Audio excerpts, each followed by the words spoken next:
All right, partner. Keep on rolling, baby. You know what time it is. Chocolate starfish. Keep on rolling, baby. Moving, now move back. Hands up, now hands down. Back up, back up. Tell me what you gonna do now. Breathe in, now breathe out. Hands up, now hands down. Back up, back up. Tell me what you gonna do now. Inside the Circle, Season 6, Episode 2.1. Sean, green screen time, as you can see.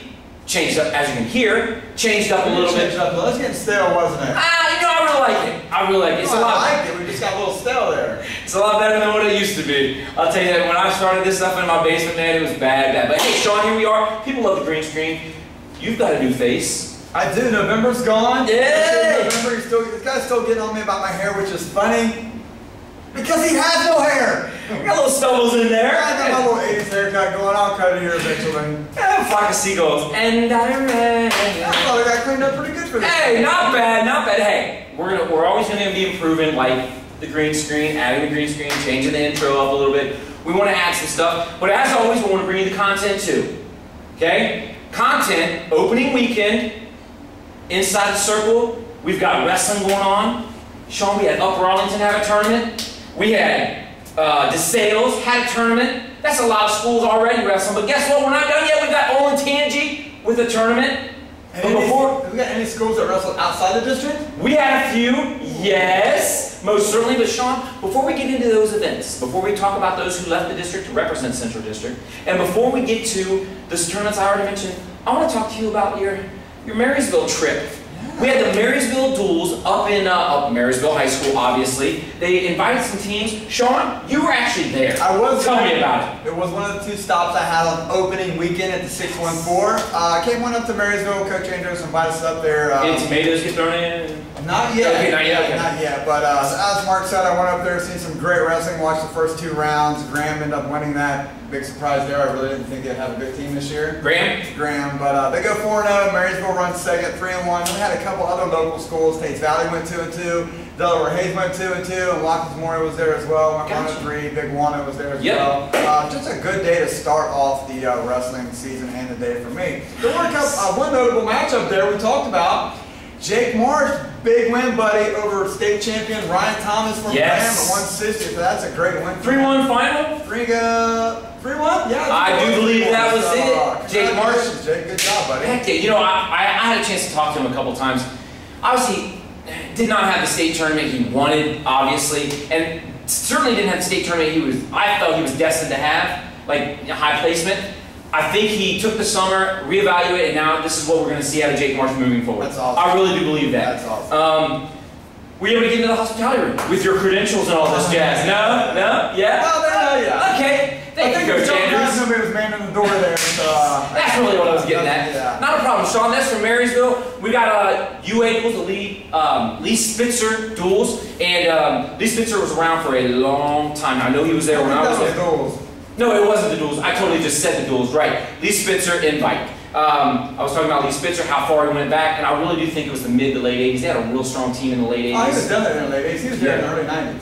Yeah, gotcha. All the way up through. Nice. So Upper Arlington invites 7, 8, 9, 12 teams? Probably around there. Probably excellent. A good number to start with. Not a problem. Unfortunately, Sean, team comes from the outside of the Central District, comes in, and they win it all. That used to be a Central District team.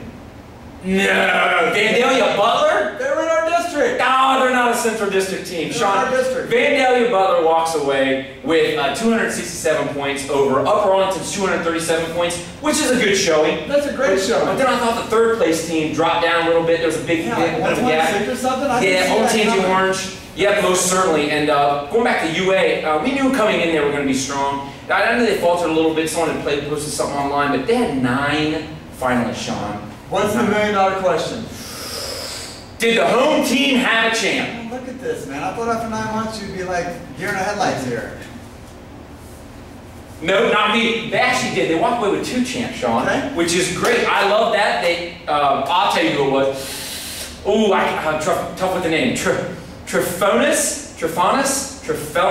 And you get on me about Yeah, no, that's your job. Who was it? Trifellas? Yes, Trifellas, that is who it was. And who would the other one have been? Freeman, 195? Yes, that is it, Sean. Nice job. Hey, after so long, I thought any other notables? Any other? Hassel, district placer from Pickering North, North, 138. Yes. Copus wins from Reynoldsburg, 145. And Shaw Boys. The Shaw Boys. 220 and 285. Hey, West High, put them on notice right now. Not them, you. You're getting put on notice right now. Shaw Boys put in some work. They have a Cowboy Up program over the summer, get points, all that jazz. Those two guys led the charge. Did you know that one of them, yeah, did you want to talk? I'll let you know. No. One of them went on vacation, I think, or a college visit maybe, out to Arizona, found a open mat that was going on, and attended it. Okay. My point is, the dude's seeking out opportunities to improve. I never understood your point, Mark. That's true. You are a guy that it takes 90 minutes to watch 60 minutes. It takes this guy 90 minutes to watch 60 minutes, and it drives me crazy. If you know how long we've started this today and where we're at now, you would feel my pain. Hey, but they're watching. Sean, let's talk about the sales tournament. That was another tournament that went down. Now the sales, the Stallions. Probably another 10 to 14 teams as well. I think you're right. And Olentangy Liberty was there, so obviously they walked away your chance, right? And, they had a mixed bag. I think maybe 6 starters were there, maybe 6 backup guys. But well, who won it then? The Greyhounds of Grove City. And a true fact, after the show, somebody texted me and said, hey, I think Grove City is a team you need to watch out for. I like what they got in the upper weights. They really bring in Seamer as well. Yes. You weren't the guy who texted me. I know. But somebody did text me and say, hey, watch out for these guys. So they do walk away from that. They had like 7 finalists, 5 champs. Nice. So, how many points they had? I would have to say they had over 300. They had over 300. Yes. What did Liberty have? Well, give me a top 4 there. Okay, no problem. Grove City, 310. We had Olentangy Liberty at 224. Okay. Crazy scoring, it seems like to me, but New Albany had 191. Great job, New Albany. And Bexley, D2 representative, walks away with 179 points. And I know that Bexley hosted the All-Star meet, and they also had 3 or 4 guys in. I think they're a team that's making strides. They're definitely a team making strides. Most certainly. And Sean, I know that we had talked about some individual matchups that occurred, and I know you were high on one of those matchups. What was one of the matchups that occurred at that tournament? At the sales? Yes. I think the marquee match of that tournament was clearly 195, where you had state alternate Clark from Bexley taking on state qualifier Tristan Seamer from Bishop Reedy, who's now at Grove City. He's been away from the map for most of some of you don't know it. Seamer was a 2-time state qualifier for Bishop Reedy a couple years ago. Took a year off, and now he's back at wrestling at Grove City. So I wasn't sure what we were going to get with him or where his barometer is at this point. This was a good place to start with where he's at, I guess, in the rankings going forward. Excellent. Final score there was 11-5. 11-5, something like that. But who knows what happened? Maybe it was like a 1-point match and he went for some got headlocked. I mean, we don't know the makeup of the match, but still, it gives us an idea where he's at right now. So, Sean, interesting to see him going forward. That's true. Sean, I mentioned Upper Arlington. I mentioned Grove City. We talked about the Marysville duels. Anything else you want to talk about before we get to the tournament that you were at for a little while? No. Okay. Then I want to. I just want to make sure. I feel like we rehearsed something, but I forgot it. No. I just want to make sure that if there was something before we go to Olentangy that we don't go, oh yeah, by the way, I just want to make sure. That's going to happen. Yeah, that is going to filming that. You know that's going to happen. That's all right. Well, let's talk about the Braves invite. Sean, we knew this was going in last week. We talked about this was going to be a good tournament. We actually mentioned this wasn't going to be a good tournament. This was going to be a great tournament. We had 5 top 10 teams there, and if you get real picky, we had in Bradley and a couple of other ones. We maybe had like 6 of the top 12 per se. So that's a phenomenal tournament, man. I really enjoyed that. What did you see? As Mark said, once I left Marysville after a couple rounds, I drove down to Olentangy. I love those people down there. They really make me feel at home, even though I'm from the other side of the river. That is true. But it was a great day of wrestling. We had phenomenal finals matches. I mean, there was a lot of high-level kids competing there. A great day of wrestling all the way around. So we mentioned 5 of the top 5. Who walked away as your champ as a team? Lancaster win on the strength of 2 champions, 13 Agan and 220 Derek Bowman. Davidson got second with their 3. I was about to say the 3-headed monster. 3-headed monsters. Bud DeWeese, you talked about him last week, started to come around too. He was also a champion for them as well to get them second place. Hometown team runs 3rd, won 40 points, but they're down James White, who has to sit out for the transfer, and Xander Gord's a little dinged up. Okay. I think he's going to be out for a couple weeks. Probably won't see him till North Canton Hoover, but it's still a great showing overall for the Braves. Hold on, don't go far. Did they have a champ? They did not have a champ. They had 2 champs. Oh, nice! Let me guess. 132? 132. Brady Patel in a crazy great match. Probably one of the best matches of the day, minus the debacle. Him and Craig Miller were absolutely going. Oh, that's a great one. I mean, you had blood time, injury time. I mean, it was really phenomenal. Probably one, like I said, probably one of the better matches of the day. I'm excited to see that match possibly going forward. Real quick, if I may. Craig Miller versus Brady Patel would remind me of last year's Grant Segura match. Just both guys are offensive. Yeah, just going. I think I would want to see that match. Any chance we'll get to see that before the district tournament? Maybe sectionals? Other than that? Well, they're both in Medina. Oh. So that could possibly happen. And the home school had another champion before Mark gets away. Yeah, I'm sorry. I'm back. Again, Cade winning at 160. Nice. And fourth place was Dublin Sayuda. Daniel Segura, champion at 138. Pretty dominant champion there. And Pullman? Pulliam. Yes. 182. We talked about this guy last week on the show when we were talking about team rankings. Yes. Like, hey, you got to watch out this guy at 182. This guy can be anything. Beats AJ Ritchie, which is in everyone's top 40 state qualifier. So, man, keep an eye on this guy. The sky's the limit for him.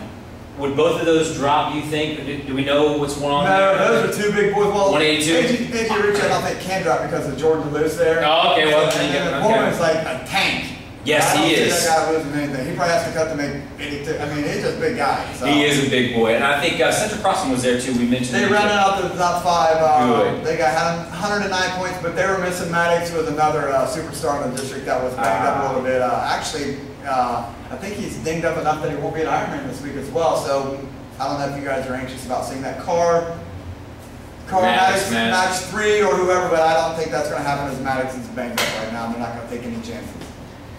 Half tempted to just stop the show, but I won't. We're going to keep going. We are going to keep going. I would like to thank the ladies, the hospitality room. Me and Mark have been to a ton of tournaments, and we go to a lot of hospitality rooms. Nobody runs a better hospitality room than the ladies of Old Tangy Braves. I'd like to give a special thanks to Keely Patel. Yes. I said that right. No, you didn't. Go ahead. I did say that right. No, you didn't. Keely, yes. Keely Patel, Jamie Gore, Aubrey Gore, Ellen Hall, thank you for having an easy name to pronounce, and Tara Veronelli. Yes, excellent. I got notes. Hey, no, don't. I got a text walking into Olentangy now. Can't wait to see. And I sent back, send me results. The first result I get, dude, this hospitality room is legit. Hey, that's awesome, man. I love hospitality. I do my best to extend it, and when it's given back, that's nice. You know, it makes me think of all of the help we get along the way. True. That helps us do what we do. I think of Rob Gorher, who helped us with podcasts. Yes. Actually, we're not doing podcasts this year. It didn't really work out as well. We weren't comfortable with it, which I'm shocked because I thought we both had a face for radio.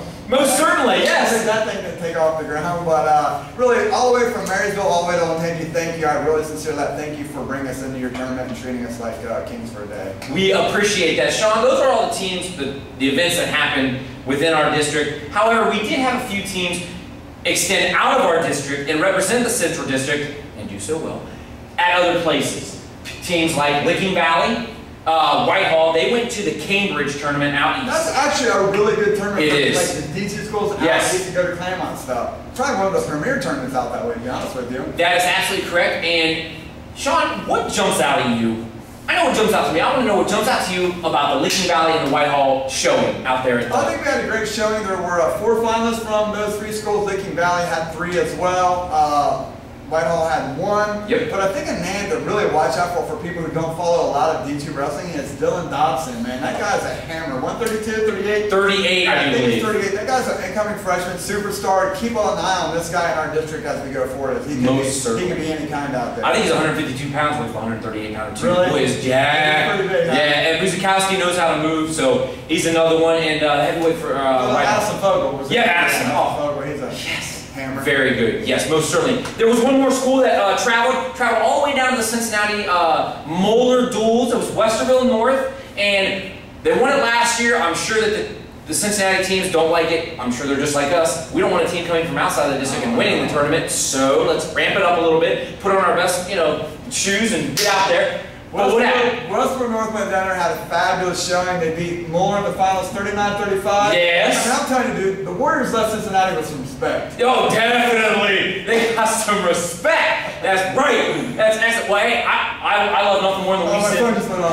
I love when we send teams out and they do well, so that's great. I love that. Sean, we had some other things we got to go over. Oh, where are we going next week? What's going on next week that the people can get interested in? Well, you talk about the tournaments that are happening. We'll talk about where we're going. You know a funny story? This is a funny story. During the summer, I talked to coaches about, hey, winter tournament, I want to go to this tournament. I wanted to go to the Taze Valley Duels this year. Yes. I wanted to go to the Wolfpack Duels this year. Yes. I wanted to go to the Dan Gardner Duels this year. Well, of course. And I wanted to go to the Big Walnut because I always try to go to 2 new tournaments a year. I love it. And wouldn't you be, you're killing me, they're all on the same weekend. I thought maybe there might be some overlap there, but they're all on the same weekend. I never thought that would happen. You thought there was going to be overlap. I just thought there was conspiracy. Hey man, this guy's trying to get to all these places. We got to put them all in the same weekend. He can't show up to all. That's probably what happened. I think that is what happened. So you're telling me you got the Kilted Classic up at Highland. Coach Gilmore, does a great job up there. Awesome. I love that tournament. Yes. Taze Valley Duels, Coach Nace, you are the man. We also have Dan Gardner Duels, my boy Steve Pennington, Wrecking Shop with Tim Farrow at Whitehall. That's absolutely correct. We have the Wolfpack Duels. My guy again at Kilbourne. That's well, the Wolfpack Duels could be NC State. That is true. Man. But how else would I mention Brett Schott if I can't mention that? He's my boy. Okay. And then last but not least, we have the Big Walnut. I think it's the Eagles Invite this year. Eagles Invite, yeah, we're actually going to be covering that this year. Thank you for